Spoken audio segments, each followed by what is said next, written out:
Everyone, आप सभी लोगों का युक्ति इस पर स्वागत है। आज हम लोग बात करने वाले ऐसे एडिटोरियल के टॉपिक में माओवादी मुक्त भारत की ओर बढ़ते कदम। तो यह टॉपिक हम लोग इस पर देखेंगे, डिटेल एनालिसिस करेंगे। यह एडिटोरियल आप लोगों के लिए बहुत ही महत्वपूर्ण होगा, जहां पर 2026 के जो टारगेट फिक्स किए गए उस पर हम चर्चा करेंगे। साथ में क्या आप लोगों के लिए स्पेशल है ये भी हम देखेंगे। तो डीएनए कोर्स आप लोगों को उपलब्ध कराया जाता है प्राइम बैच और बेसिक बैच के तौर पर, तो आप इसे ले सकते हैं। और प्राइम बैच के बच्चों के लिए डेली पीपीटी क्लास नोट्स आपको उपलब्ध है। DMP daily mains answer writing programme कराया जाता है। 1 बाय 1 डॉट सॉल्विंग कराया, आंसर राइटिंग आपको प्रैक्टिस कराई जाती है। और ये सारी चीज़ें आपको यूटीआई इसके ऐप पर अवेलेबल होता है। वहीं बेसिक बैच की बात करें तो डेली पीपीटी उपलब्ध कराया जाएगा और आपको यूट्यूब चैनल पर आप ये सब चीज़ें देख सकते हैं, कवर कर सकते हैं। क्लियर है।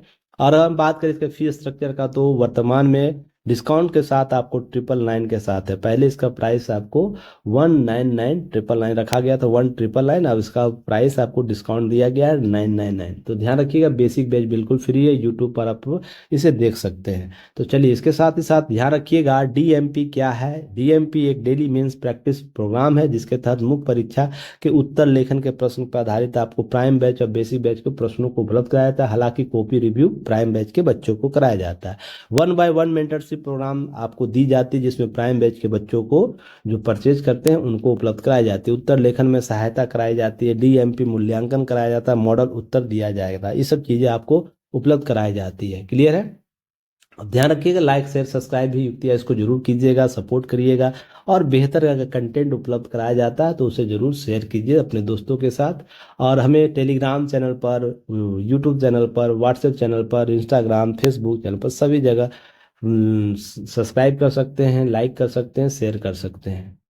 नेक्स्ट आपको ध्यान रखना है, एडिटोरियल में हम लोग जो बात करेंगे आज, माओवादी मुक्त भारत की ओर बढ़ते कदम। तो देखिए, ध्यान रखिएगा, छत्तीसगढ़ में कमर कसी जा रही है। छत्तीसगढ़ में बहुत सी चीज़ों को क्या किया जा रहा है, माओवादियों के लिए अर्थात नक्सलाइट जो एरिया है उसको कंट्रोल करने के लिए योजनाएं चलाई रही। हाल में माओवादी मुक्त पंचायतों की बात हुई थी, ये सब चर्चा का विषय है। तो सबसे पहले हम बेसिक चीजें समझने का प्रयास करेंगे कि माओवादी उग्रवाद आज देश के सबसे गंभीर आंतरिक सुरक्षा की चुनौती के तौर पर है। जहां पर गृह मंत्रालय ने वर्ष 2022 में माओवादी हिंसा की घटनाओं में 2010 की तुलना में 77% गिरावट की बात की थी, दर्ज की थी, जो सरकार के राजनीतिक रणनीतिक प्रभावशीलता को दर्शाता है। ये सब बातें उभर कर सामने आई थी। वस्तुतः सामाजिक जो उग्रवाद है, ध्यान रखिए, माओवादी उग्रवाद है, भारत में सामाजिक और आर्थिक ताने बाने के गहरे स्तर पर प्रभावित करता है। विकास परियोजनाओं को बार बार बाधित करता है।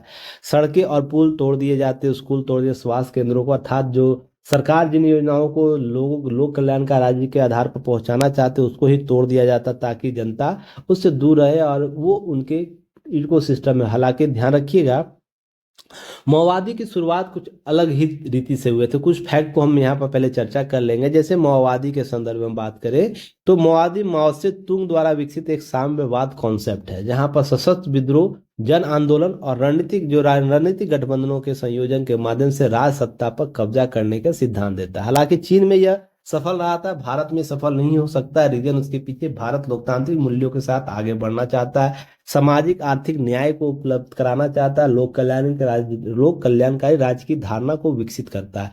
तो यह भारत के इकोसिस्टम में नहीं है, पर कुछ विचारधारकों से प्रभावित होकर लोग अपने संगठन बनाते हैं। वही जब भारत में हम बात करते हैं तो भारत कम्युनिस्ट पार्टी का गठन 2004 में होता है। माओवादियों के संदर्भ में ध्यान रखिएगा, सीपीआई माओ अपने अग्रणी संगठनों में गैर कानूनी गतिविधियों को रोकथाम अधिनियम 1967 को प्रतिबंधित कर दिया जाता है। फ्रंट ऑर्गेनाइजेशन द्वारा माओवादी पार्टी की शाखा होती है, जिसमें कानूनी उत्तरदायित्व बचने के लिए आप अलग अस्तित्व का दावा करते हैं। ये सब बातें उभर कर सामने आती है। पर इसका गठन ध्यान रखिएगा, ओरिजिन आपको आपको नक्सलवाद क्षेत्र से होता है, जहां पर हम वेस्ट बंगाल का एक क्षेत्र है, जहां पर दो विचारकों के द्वारा जो प्रभावित है माओवादी कॉन्सेप्ट से, वो प्रभावित होते हुए उनके लिए हथियार उठा दिया, क्योंकि वहाँ शोषण किया जाता है उनके राज्य के अधिकारियों के द्वारा। तो ये सब राजनीतिक मांग के लेकर अपने को संगठित करते हैं। और जो शुरुआत में तो ये जनता को बहुत अच्छा लगता है, क्योंकि तत्कालिक न्याय दिला देते हैं। बाद में वो सत्ता अभ्यास में सत्ता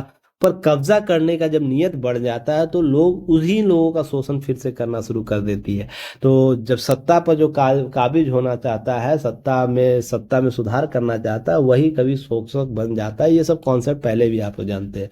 तो माओवादी विचारधारा मुख्यतः ध्यान रखिए हथियारों में रखने की कोई समझौता नहीं किया जा सकता, ऐसी बात आपको माओवादी उग्रवाद सिद्धांत के तहत देखा जाता है। माओवादी विचारधारा केंद्रीय विषय राज सत्ता पर कब्जा करने और साधन के रूप में हिंसा और सशस्त्र विद्रोह का प्रयोग करना एक महत्वपूर्ण रहता है, स्थिति यह बना कर रखता है। तो इसी संदर्भ में देखिए, जब हम एक रेड कॉरिडोर की बात करते हैं, शुरुआत में जब हुआ था तो वेस्ट बंगाल के इस क्षेत्र से आरंभ होते हुए ये क्या होता है कि यहाँ तक पहुंच जाता है, महाराष्ट्र में पहुंच जाता है, आपको उत्तराखंड के कुछ क्षेत्रों में पहुंच जाता है, केरला तक ये पहुंच जाता है, जिसे रेड कॉरिडोर हम लोग कहते थे। पर वर्तमान में सरकार के प्रयासों के माध्यम से रेड कॉरिडोर धीरे धीरे कम होते हुए नगण्य के क्षेत्र में हो गया है। कुछ जिले बच गए हैं, जिस पर भी 2026 तक का ये टारगेट रखा है, 2026 तक इसे पूर्णतः समाप्त कर दिया जाएगा। तो ये अभी मूल रूप से क्या है, छत्तीसगढ़ अब इसका मेन गढ़ है, जिस पर लगातार सरकार कार्य कर रही है, जिस पर लगातार आप सुनते हो न्यूज में कुछ माओवादियों को मार दिया गया, कुछ माओवादी सिलेंडर कर दिए, जिस पर 28 लाख, 30 लाख, 50 लाख का इनाम घोषणा था, वो सिलेंडर कर रहे हैं। तो इस बार आपको याद होगा, इन सब चीजों को लेकर लगातार न्यूज में बना रहता है, ये सब चीजें आपको याद रखना है। हालांकि ध्यान रखिए, वामपंथी उग्रवादी जैसे अवसर अक्सर अक्सर नक्सलवाद के रूप में जाना भारत में सबसे गंभीर सुरक्षा चुनौतियों के तौर पर देखने को मिलता है। सामाजिक आर्थिक असमानताएं, ध्यान रखिएगा, मजबूती से समाया हुआ इसमें एक वर्गीकरण के तौर पर देखते हैं। माओवादी विचारधारा प्रेरित जो LWE जो संगठन है, जो वामपंथी उग्रवादी जिसे हम लोग बोलते हैं, ऐतिहासिक रूप से देश में कुछ सुदूरवर्ती, अविकसित और आदिवासी बहुल क्षेत्रों को प्रभावित करता है। इस आंदोलन का उद्देश्य सशस्त्र विद्रोह, समानांतर शासन संरचनाओं का निर्माण करना, उसके माध्यम से भारत को कमजोर करना एक का मूल उद्देश्य रहता है। विशेष रूप से सुरक्षा बलों, सार्वजनिक बुनियादी ढांचे, लोकतांत्रिक संस्थाओं पर निशाना बनाने का मुख्य उद्देश्य रहता है। फिर उसके बाद पश्चिम बंगाल 1967 में नक्सलवादी आंदोलन के संदर्भ में कुछ महत्वपूर्ण रूप से रेड कॉरिडोर की बात करें। अभी जो रेड कॉरिडोर मैंने जो अभी आप लोगों को नक्शा दिखाया, उसमें छत्तीसगढ़, झारखंड, उड़ीसा, महाराष्ट्र, केरल, पश्चिम बंगाल, मध्य प्रदेश, आंध्र प्रदेश, तेलंगाना के कुछ हिस्से प्रभावित थे। हालांकि वर्तमान में अगर बात करें, ये सुकड़ के कुछ राज्यों, कुछ जिलों तक सीमित हो गए। अब माओवादी विद्रोही अपेक्षाकृत लोग विशेष रूप से आदिवासी समुदाय और अधिकारों के लिए लड़ने का दावा करते हैं। वही केंद्र सरकार जो यहीं पर हम बात करें, सशस्त्र हिंसा, जबरन वसूली, बुनियादी ढांचे को नष्ट करना, इंफ्रास्ट्रक्चर डेवलपमेंट को नष्ट करना, बच्चों को, लड़कियों को भर्ती शामिल करना, ये सब चीजें उनका उनमें शामिल रहता है। ये सब चीजें तथ्य को याद रखिएगा।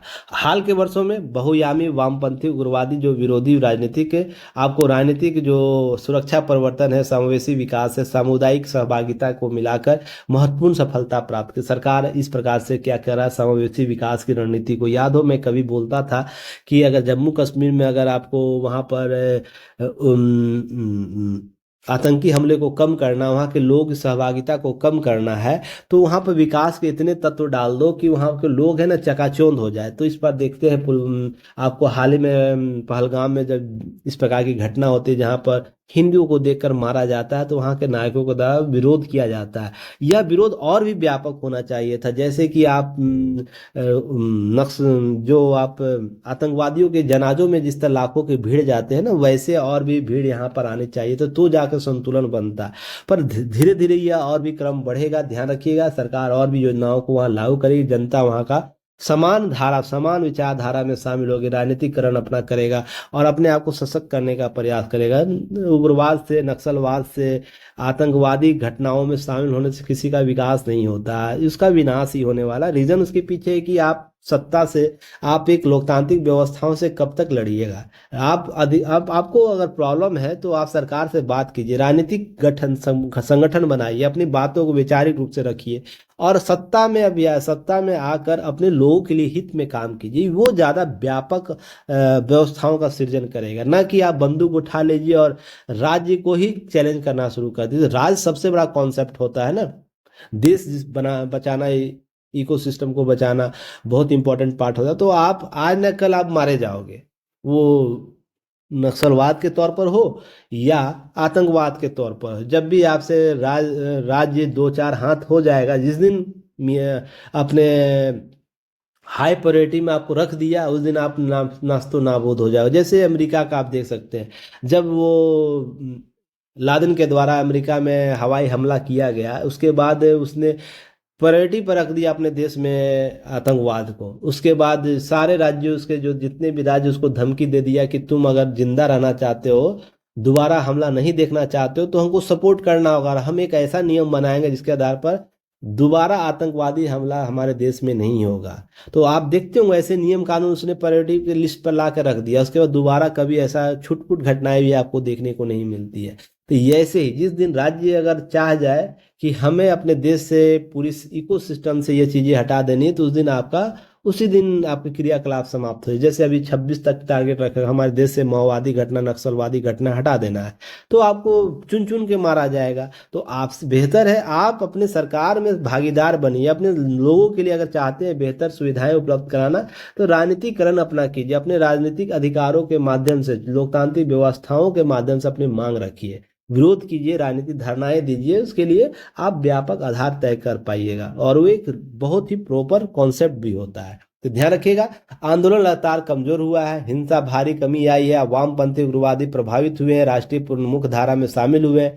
अब 31 मार्च 2026 तक ध्यान रखिएगा, एक टारगेट रखा है सरकार ने, नक्सलवाद को पूरी तरह से देश में खत्म कर देना प्रतिबद्धता व्यक्त की है। क्योंकि नक्सलवाद से दूर दराज के इलाकों में, आदिवासी गांवों में विकास की सबसे बड़ी बाधा के रूप में देखा गया। यह शिक्षा, स्वास्थ्य सेवाएं, कनेक्टिविटी, बैंकिंग, डाक सेवाओं इन गांवों तक पहुंचने से रोकता है। तो यह इंफ्रास्ट्रक्चर डेवलपमेंट, लोक कल्याण के लिए, जो हम लोक कल्याणकारी राज्य की धारणा को विकसित करना चाहते हो, उसको ही बाधित कर देता है। तो राज्य कब तक बर्दाश्त करेगा आपको। वामपंथी उग्रवादी की हिंसा की घटनाएं जो 2010 में अपने उच्चतर स्तर पर था, 1936 तक पहुंच गई थी, वहीं 2024 में घटकर 374 तक रह गई है। ध्यान रखिएगा, यानी 81% की कमी। इस अवधि में दौरान कुल मौतों की संख्या, नागरिक प्लस सुरक्षा बलों की संख्या 85% घटकर 2010 में 1005 से 2024 में 150 मात्र रह गई। तो ये सब आंकड़े आपको सरकार के पीआईबी में दिए गए, पीआईबी पर आंकड़े उपलब्ध कराए गए, हाल ही में उपलब्ध कराए, उसे भी आप लोग देख सकते हैं, समझ सकते हैं। कुछ सरकार की योजनाएं चलाई जा रही है, जिसमें हम बात करते हैं राष्ट्रीय नीति और कार्य योजना 2015 अन्य महत्वपूर्ण पहल है, जिसमें उग्रवादी के प्रति शून्य सहनशीलता का दृष्टिकोण अपनाया गया। सरकारी योजनाएं 10% 100% तक कार्यान्वयन तथा वामपंथी उग्रवादियों के साथ प्रभावित होने के लिए पूर्ण विकास की बात करता है। वहीं हम 2015 में एक राष्ट्रीय नीति कार्य योजना लाते हैं, ताकि वामपंथी उग्रवादी समस्याओं को कम किया जा सके, उनको सामान्य धारा में लाया जा सकता है। विकास हस्तक्षेप, स्थानीय सुविधाओं का अधिकारों और हकों को सुनिश्चित करने के लिए बहुआयामी रणनीति अपनाने की बात करता है। तो ये सब चीजें आपको याद रखनी है। साथ में वामपंथी उग्रवादी सबसे अधिक प्रभावित जिलों के लिए विशेष केंद्रीय सहायता योजना लाई गई। 2017 में यह मंजूरी दी गई। पुलिस बलों में आधुनिकीकरण का कॉन्सेप्ट लाया गया। साथ ही साथ वामपंथी उग्रवादी से सबसे अधिक प्रभावित जिलों के लिए सार्वजनिक बुनियादी ढांचे, अर्थात जो हमारा सोशल इंफ्रास्ट्रक्चर है, उसको क्या करना, बेहतर करना, मजबूत करना और महत्वपूर्ण अंतरालों से भरना। 2017 में योजना शुरुआत करना और 35-63 करोड़ रुपए से जारी किए जा सकते, ये सब बातें करना। विशेष अवसंरचना योजना के तहत क्या गया, पुलिस बलों में आधुनिकीकरण की बात करना। अम्ब्रेला योजना लाया गया, उप योजनाओं में शामिल किया गया बहुत सी योजनाओं को इस अम्ब्रेला योजना में। पुलिस कनेक्टिविटी की बात करता है, पुलिस सर्विस की बात होने लगती है। पुलिस केवल हम फ्रंट लाइन पर जाकर युद्ध लड़ेंगे नहीं, माओवादियों को केवल मारेंगे नहीं, हम जनता से मिलकर उसके दुख दर्द में हम शामिल होंगे, उनकी चीज़ों को समझने का प्रयास करेंगे। वहाँ पर लोक कल्याणकारी राज्य के कॉन्सेप्ट को यहाँ पर हम शामिल करने का प्रयास करेंगे। ये सब योजनाएं सरकार के द्वारा लाई गई। दूरसंचार संपर्क योजना लाई गई, आकांक्षी जिला लाया गया, वित्तीय समावेशन किया गया, बैंकों का निर्माण किया गया, एटीएम्स खोले गए। वामपंथी उग्रवाद प्रभावित जिलों में नए डाकघर 57,500 से अप्रोक्स अधिक क्या किए गए, नए डाकघर खोले गए। लोग कनेक्टिविटी बढ़ा पाया, जिससे सूचना आदान प्रदान हुआ। आप देखते होंगे डिजिटल इंफ्रास्ट्रक्चर डेवलप किए जा रहे हैं। सर्वाधिक वामपंथी उग्रवादी प्रभावित जिलों में लगभग बैंकिंग से 37,850 बैंकिंग संस्थाएं चालू की गई। तो इस तरीके से लोग जुड़ पाए, अन्य राज्यों से, अन्य देशों से जुड़ पाए। कौशल विकास और शिक्षा के क्षेत्र में भी काम किया गया। 2 प्रशिक्षण संस्थान ITI को खोला गया, 48 ITI क्षेत्र खोले गए। ध्यान रखिए 61 कौशल विकास केंद्र भी संचालित किए गए। तो इस तरीके से बहुत से 171 एकलव्य मॉडल आवासीय विद्यालय खोले गए, जहां पर उन प्रभावित क्षेत्रों में बच्चों को पढ़ाया जा रहा है। कौशल विकास योजना सभी 48 जिलों के तहत पहुंच स्थापित की छत्तीसगढ़ में। ध्यान रखिएगा केंद्रीय जांच एजेंसियां मजबूत वर्टिकल आपको बनाया गया, जहाँ पे 1143 आदिवासी युवाओं को सुरक्षा बलों के तहत भर्ती कराई गई। ये सब बातें कराई गई है, ये सब चीजें ध्यान रखिए। सिविक्स एक्शन एक्शन प्रोग्राम आपको लाया, पुलिस बलों का आधुनिकीकरण करने के साथ साथ उप योजनाओं को लागू किया गया, व्यक्तिगत बातचीत की गई, लोगों के स्थानीय लोगों तक कैसी समस्याओं का निदान हो सकता है, खाई पाटने का काम किया गया, मानवीय चेहरा बदला गया, इस योजना के अपने लक्ष्य को प्राप्त करने के लिए सफल बनाया गया। फिर वामपंथी उग्रवादी प्रभावित जो क्षेत्र है उसके तैनात CAPF के स्थानीय लोगों के कल्याण के विभिन्न नागरिक गतिविधियों को संचालित किया गया। और ध्यान रखिए, इसके लिए सरकार ने बहुत से पैसे भी जारी किए, तो ये सब चीजें याद रखिएगा आप। इसके अतिरिक्त बेसिक चीजें ये सब हो रखा है। उसके साथ साथ याद रखना है क्या, कि अगर एडिटोरियल में कुछ बातें आती है तो उसके बेसिक चीजों को ध्यान में रखते हुए आपको क्या करना है, उसके बेसिक को समझते हुए अपने एडिटोरियल को कनेक्ट करना है। तो यहाँ पर देखते होंगे यह क्या बोल रहा है। बोल यह रहा है कि यह भारत में सामाजिक आर्थिक ताने बाने के रहते रहते गहरे स्तर पर प्रभावित करता है। तो आप देखते हैं किन किन योजनाओं को, जिन जिन योजनाओं का नाम लिया वो पहुंच स्थापित नहीं हो पाता, तो हम पहुंच स्थापित करने, सामाजिक आर्थिक पहुंच स्थापित करने के लिए इसका विनाश कर रहे हैं। ये सब चीजें याद रखिएगा।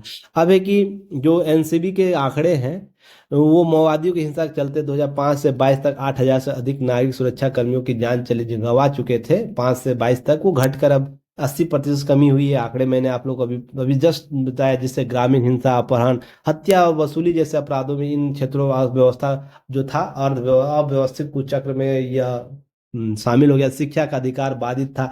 ये सब चीजें, व्यापक रणनीतिक या राजनीतिक दृष्टिकोण, माओवादी हिंसा को कमजोर करने के लिए चुनाव के बहिष्कार, जनप्रतिनिधि हमले, सरकारी संस्थाओं को ध्वस्त करने जैसी गतिविधियों के जरिए माओवादियों ने लोकतांत्रिक संस्थाओं को क्या के प्रति जनता का विश्वास डगमगा दिया। पुनः बहाली की बात हो की जाने लगी। ये सब चीजें याद रखिएगा।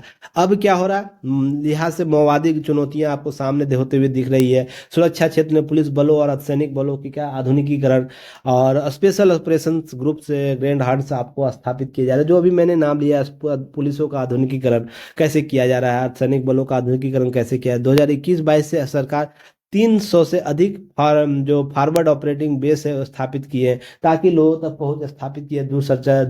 दूर दराज के क्षेत्रों सुरक्षा बल आपको स्थापित किया है। संचार और शिक्षा के क्षेत्र में भी प्रयास किए गए। सड़क परिवहन इंफ्रास्ट्रक्चर डेवलप किया राजमार्ग मंत्रालय द्वारा। एनएच का वहाँ पर बहुत से एनएच आपको स्थापित किए गए, बनाए गए। 11,000 किलोमीटर अधिक सड़कें निर्मित की गई। मोबाइल कनेक्टिविटी प्रोजेक्ट अपनाया गया, कनेक्टिविटी बढ़े से 23,100 से अधिक मोबाइल टावर लगाए, ताकि लोग एक दूसरे से बात करते हैं, उन्हें एक्सेसिबिलिटी प्राप्त हो, अन्य राज्यों के साथ जुड़ सके, अन्य देश के साथ जुड़ सके, अपने अपने नवाचार को बढ़ा सके। ये सब चीज़ें आप जब तक डिजिटल इंफ्रास्ट्रक्चर डेवलप नहीं कीजिए प्राप्त नहीं हो पाए। पहले ये नहीं हो पाता क्योंकि माओवादी ज़्यादा उग्र हुआ करते थे, ज़्यादा ही जनता के साथ मिलकर क्या करते थे, इनका नुकसान कर देते थे। तो अब ये सब चीज़ें दूर दूर हो गया। इंडिया पोस्ट पेमेंट बैंक खोला गया, बैंकिंग कॉरस्पॉन्डेंट मॉडल अपनाए गए। जो बातें मैंने अभी बोला ना, वही सब एडिटोरियल में होगा। तो आपको क्या करना, सारी चीज़ों को समझ लेना। शिक्षा क्षेत्र में आदिवासी क्षेत्रों के एकलव्य मॉडल क्या किया गया, एकलव्य आवासीय मॉडल स्कूल खोले गए। 2024 तक 740 मॉडल आपको स्वीकृत कर दिए गए। तो ये सब चीज़ें याद रखना है। अब माओवादी प्रभावित जिलों में स्थापित किए जा रहे हैं स्वास्थ्य सेवाएं पहुंचाने, आयुष्मान भारत योजना तक पहुंच स्थापित किया जा रहा है, लोगों तक उसको उपलब्धता दी जा रही, कनेक्टिविटी एक्सेसिबिलिटी दी जा रही है। ये सब चीज़ें याद रखिएगा।